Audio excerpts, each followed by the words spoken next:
ஆண்டவருடைய நாம மகிமைப்படுவதாக. அன்பானவர்களே, இன்றைய வார்த்தைக்கு உங்களை அன்புடன் வரவேற்கிறேன். இன்றைய தியானத்துக்காக நீதிமொழிகள் 16வது அதிகாரம் 3வது வசனத்தை வாசிக்க கேட்போம். உன் செய்கைகளை கர்த்தருக்கு ஒப்புவி, அப்பொழுது உன் யோசனைகள் உறுதிப்படும். வேதம் நமக்கு சொல்லுகின்றது, உன் செயல்கள் எல்லாவற்றையும் கர்த்தருக்கு நீ ஒப்புக்கொடு, அப்பொழுது நீ என்ன யோசிக்கிறாயோ அது நிறைவேறும் என்று. நாம் செய்கின்ற எல்லா காரியத்திலும் தேவனுடைய விருப்பத்தை அறிந்து செய்ய வேண்டும் என்பதுதான் மனிதர்களாகிய நமக்கு தேவன் கொடுத்திருக்கக்கூடிய நியதியாக இருக்கின்றது. பெரும்பாலான நேரங்களில் நம்முடைய யோசனைகளும் நம்முடைய செயல்களும் என்கிற நிலைதான் இருக்கின்றது.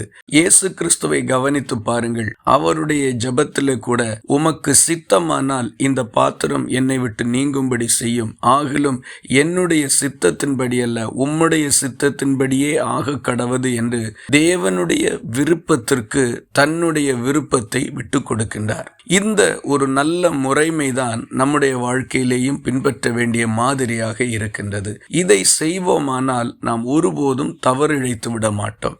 சவுல் என்கிற அரசன் இஸ்ரவேலை ஆட்சி செய்து கொண்டிருந்தார். அவனுக்கு தேவன் சொன்ன வார்த்தையின்படி அவன் எதிரிகளோடு யுத்தத்திற்கு சென்றான். ஆனால் ஆண்டவர் சொன்னபடி அவர் எல்லாவற்றையும் செய்து முடிக்கவில்லை. தன்னுடைய சொந்த விருப்பத்தையும் அதிலே கலந்து அவைகளை முடித்தவனாக வந்து நின்றான். இது தேவனுக்கு பிரியமில்லாததாக இருந்தது. ஆகவே தொடர்ந்து அவன் தேசத்தை ஆட்சி செய்ய முடியாதபடி தேவன் அவனை தள்ளிவிட்டார். தன்னுடைய இருதயத்துக்கு ஏற்ற தாவீது என்கிறவனுக்கு அந்த அரச பொறுப்பை தேவன் கொடுத்தார். பாருங்கள், தேவனுடைய விருப்பத்தை அறிந்து அதன்படி செய்ய தவறின ஒரு மனிதனுடைய பரிதாபமான நிலை. உன் வழியை கர்த்தருக்கு ஒப்புவித்து அவர் மேல் நம்பிக்கையாரு, அவரே காரியத்தை வாய்க்க பண்ணுவார் என்றும் வேதம் நமக்கு ஆலோசனை சொல்லுகிறது.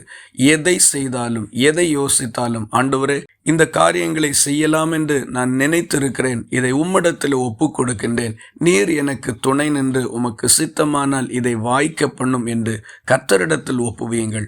ஒருவேளை அதில் பிழைகள் இருக்குமானால் அவர் திருத்தி சரிப்படுத்தி கொடுப்பார். ஆகவே நான் என்னுடையது என்கிற சிந்தைக்கோ பேச்சுக்கோ இடமில்லாதபடி கர்த்தருக்குரியது என்கிற நிலை உண்டாகும்படி அவரிடத்தில் ஒப்புக்கொடுங்கள்.